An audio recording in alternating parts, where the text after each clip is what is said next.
Et si je vous disais que presque tout ce que vous pensez savoir du Far West est faux? Les films nous ont montré des héros qui meurent dans un duel final, au coucher du soleil, les armes à la main et un dernier regard dramatique. Pourtant, la réalité était plus silencieuse, plus froide et souvent bien plus cruelle.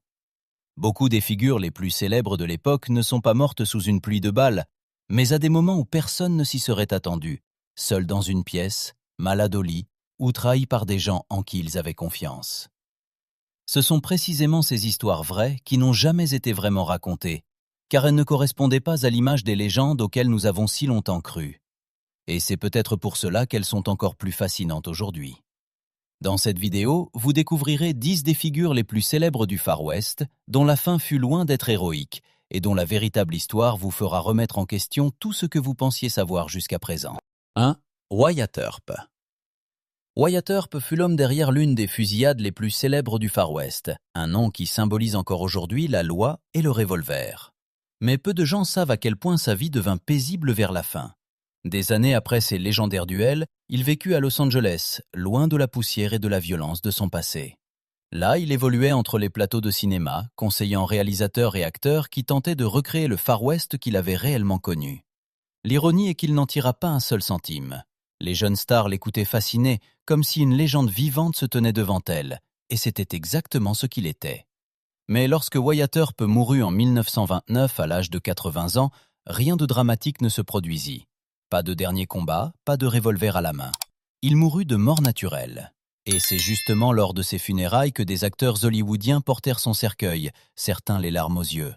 L'homme qui avait survécu à d'innombrables rencontres dangereuses ne fut pas vaincu par les balles, mais par le temps qui passe. Une vérité silencieuse, presque insignifiante, qui ne correspond en rien à son mythe. 2. Jesse James. Jesse James fut l'un des bandits les plus redoutés de son époque, un homme qui terrorisa banques et trains pendant des années. Pourtant, sa fin n'eut rien à voir avec des poursuites ou des fusillades sauvages. Elle vint tranquillement, presque incidemment, chez lui.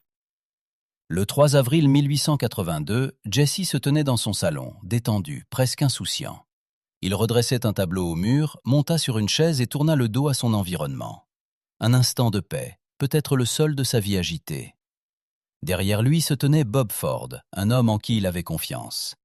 Puis un coup de feu retentit. Sans duel, sans avertissement.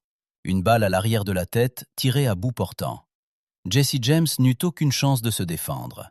Ce qui rend l'histoire encore plus sombre, c'est la raison. Ford avait secrètement négocié avec le gouverneur du Missouri dans l'espoir d'obtenir une grâce et une forte récompense. La trahison au lieu de l'honneur, l'argent au lieu de la loyauté. C'est ainsi que la vie de l'un des bandits les plus célèbres s'acheva non pas dans un combat contre la loi, mais par la balle d'un ami, dans un moment de totale insouciance. 3. Billy the Kid. Billy the Kid était déjà une légende avant d'être adulte. Un orphelin qui a très tôt dévié du droit chemin, a volé, s'est battu et s'est forgé un nom craint dans tout l'Ouest. On disait qu'il avait tué 21 hommes, mais personne ne sait avec certitude si c'est vrai. Ce qui est sûr, il s'est évadé de prison, non pas une fois, mais de manière spectaculaire, laissant même 2 gardiens derrière lui. Pour beaucoup, il était inarrêtable. Pourtant, sa fin ne fut pas un grand duel, mais une obscurité totale. Dans la nuit du 14 juillet 1881, Pat Garrett, autrefois une de ses connaissances, attendait caché dans une pièce de Fort Sumner. Quand Billy entra, inconscient, il demanda dans la pénombre qui était là. Il n'eut pas le temps de répondre. 2 coups de feu brisèrent le silence. Billy the Kid s'écroula, pieds nus, sans avoir tiré son arme. À seulement 21 ans, tout était fini. Une vie pleine de risques s'acheva en un instant, sans chance, sans résistance, et c'est précisément ce qui rend son histoire immortelle. 4. Wild Bill Hickok. Wild Bill Hickok était précisément le genre d'homme que même les tireurs les plus endurcis respectaient. Un tireur d'élite, un homme de loi, et quelqu'un qui avait survécu à d'innombrables situations dangereuses. Mais c'est une petite habitude qui fut sa perte. En août 1876, il était assis dans un saloon à Deadwood et jouait au poker.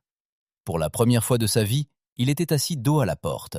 Une erreur qu'un homme comme lui n'aurait jamais dû se permettre. Un homme nommé Jack McCall, que Hickok avait humilié auparavant, profita de ce moment précis. Sans avertissement, il s'approcha de lui par derrière et lui tira une balle dans la nuque. Pas de duel, pas de contact visuel, juste un seul coup de feu. Quand Hickok s'effondra, les cartes lui glissèrent de la main. 2 As et 2 8. Depuis ce moment, cette combinaison est connue sous le nom de « main du mort », Dead Man's Hand. L'homme qui avait survécu à tant de dangers perdit la vie non pas dans un combat ouvert, mais à cause d'une erreur de quelques secondes. 5. Doc Holliday. Doc Holliday était en fait un dentiste, instruit et avec un avenir prometteur. Mais un diagnostic changea tout. La tuberculose.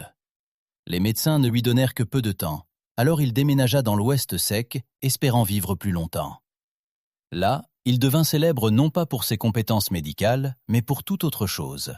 Le jeu, l'alcool et sa main rapide sur la gâchette firent de lui une figure redoutée.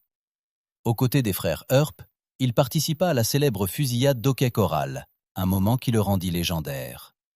Mais la maladie ne disparut jamais. Elle rongeait lentement son corps, tandis qu'il tentait d'apaiser la douleur avec du whisky. Finalement, il ne gisait ni dans un saloon ni dans la rue, mais dans un sanatorium du Colorado, faible et émacié. En regardant ses pieds nus, il aurait dit que c'était étrange, car il avait toujours pensé qu'il mourrait avec ses bottes. Pas de revolver, pas de dernier combat. Juste un homme qui mourut paisiblement de la maladie qui ne l'avait jamais quitté. 6. Buffalo Bill. Buffalo Bill a rendu le Far West célèbre dans le monde entier. Avec son spectacle, il a amené les cow-boys, les prouesses de tir et l'aventure jusqu'en Europe, en chantant même rois et reines. Il n'était pas seulement une légende, il est devenu de son vivant la mise en scène de sa propre histoire. Mais derrière cette célébrité se cachait une réalité bien différente. Quand il mourut en 1917, il ne restait plus grand-chose de sa grande fortune. Ces derniers jours, il les passa non pas sous les projecteurs, mais chez sa sœur à Denver. Et même après sa mort, il ne trouva pas le repos. Son corps ne fut pas enterré avant des mois, embaumé à plusieurs reprises, tandis que des querelles éclataient sur le lieu de son inhumation. Il fut finalement enterré sur Lookout Mountain au Colorado, mais cela ne fit qu'engendrer un nouveau conflit. La ville de Cody, Wyoming, était convaincue que son corps avait été volé. Les rumeurs allèrent si loin que sa tombe fut recouverte de béton pour empêcher un éventuel vol. L'homme qui avait fait du Far West le plus grand spectacle laissa derrière lui, même après sa mort, une énigme qui n'a pas été entièrement résolue à ce jour. Butch Cassidy et le Sundance Kid. Butch Cassidy et le Sundance Kid étaient plus que de simples bandits. Avec le Wild Bunch, ils dirigèrent l'un des gangs les mieux organisés du Far West et réussirent pendant des années à dévaliser banques et trains. Alors que la loi se rapprochait d'eux, ils décidèrent de prendre une mesure inhabituelle. Ils s'enfuirent en Amérique du Sud. En Argentine, puis en Bolivie, ils continuèrent leur braquage, comme s'ils avaient commencé une nouvelle vie. Mais là aussi, leur passé les rattrapa. En novembre 1908, après un hold-up à San Vicente, ils furent encerclés par des soldats boliviens. Une violente fusillade éclata. Quand le silence revint enfin, Sundance gisait gravement blessé au sol. Cassidy se serait suicidé peu après pour éviter d'être capturé. Mais c'est là que l'énigme commence. Les corps n'ont jamais été identifiés de manière concluante. Pendant des années, des histoires ont continué d'apparaître selon lesquelles l'un ou même les deux auraient survécu et seraient revenus aux États-Unis sous de faux noms. Les 2 bandits les plus célèbres ont disparu non seulement de la vie, mais aussi de la certitude de l'histoire. 8. Annie Oakley. Annie Oakley a grandi dans une grande pauvreté. Enfant déjà, elle devait chasser pour nourrir sa famille. Grâce à son talent extraordinaire, elle atteignait toutes les cibles et avant l'âge de 15 ans, elle avait remboursé les dettes de sa mère. Sa vie changea lorsqu'elle remporta un concours face au tireur Frank Butler. De ce duel naquit non seulement le respect, mais aussi l'amour d'une vie. Ils se marièrent et se produisirent ensemble sur scène pendant près de 5 décennies. En tant que star du spectacle de Buffalo Bill, Annie enchantait le public à travers l'Amérique et l'Europe, même devant des rois et des reines. Elle devint l'une des femmes les plus célèbres du Far West. Mais sa fin fut silencieuse. En 1926, elle mourut à l'âge de 66 ans. Pas d'applaudissements, pas de scène, juste un adieu tranquille. Ce qui rend son histoire particulièrement émouvante, c'est ce qui se passa ensuite. Son mari, Frank Butler, ne put supporter la perte. Il cessa de manger et mourut seulement 18 jours plus tard. 2 vies si étroitement liées s'achevèrent presque au même moment, non par la violence, mais par l'amour et la perte. 9. Calamity Jane. Calamity Jane fut l'une des figures les plus extraordinaires du Far West. Elle chevauchait avec les soldats, traversait des territoires dangereux et menait une vie qui, même pour les hommes de l'époque, était extrême. Sa réputation oscillait constamment entre bravoure et scandale, mais une grande partie de ce que l'on savait d'elle venait de ses propres récits, et ceux-ci étaient souvent exagérés. Elle affirmait avoir eu une relation étroite avec Wild Bill Hickok, mais il n'y a presque aucune preuve. Au cours de ces dernières années, elle perdit de plus en plus le contrôle de sa vie. L'alcool devint son compagnon constant, tandis qu'elle errait entre petits spectacles et bars. L'argent qu'elle gagnait disparaissait aussi vite qu'il arrivait. En 1903, elle mourut à l'âge de 51 ans d'une pneumonie. Son corps était marqué par des années d'alcoolisme, mais sa légende perdura. Des choses étranges se produisirent après sa mort. Elle fut enterrée à côté de Wild Bill Hickok à Deadwood. Certains disent que c'était son dernier souhait. D'autres affirment que la ville s'est permis une macabre plaisanterie. La femme qui toute sa vie avait vécu entre vérité et mythe laissa derrière elle, même après sa mort, plus de questions que de réponses. 10. Bass Reeves. Bass Reeves commença sa vie dans les chênes. Né en esclavage, personne ne s'attendait à ce qu'il devienne un jour l'un des hommes de loi les plus redoutés du Far West. Après la guerre civile, il connaissait le territoire indien mieux que quiconque, chaque piste, chaque chemin. Cette compétence en fit l'un des premiers adjoints du shérif afro-américain aux États-Unis. Pendant plus de 3 décennies, il traqua les criminels, en arrêta plus de 3000 et affronta même les gangs les plus dangereux. On disait qu'aucune balle ne l'avait jamais atteint. Il utilisait des déguisements, parlait plusieurs langues autochtones et se déplaçait comme une ombre à travers un pays sans loi. Beaucoup pensent que son histoire a ensuite inspiré le Lone Ranger. Mais sa fin n'eut rien à voir avec la violence.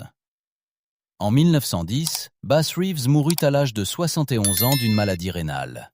L'homme qui, toute sa vie, avait mis d'autres en prison après avoir été lui-même lié, ne fut pas arrêté par les balles, mais par le temps. Une vérité silencieuse, presque poétique, qui agit plus fortement que n'importe quelle légende.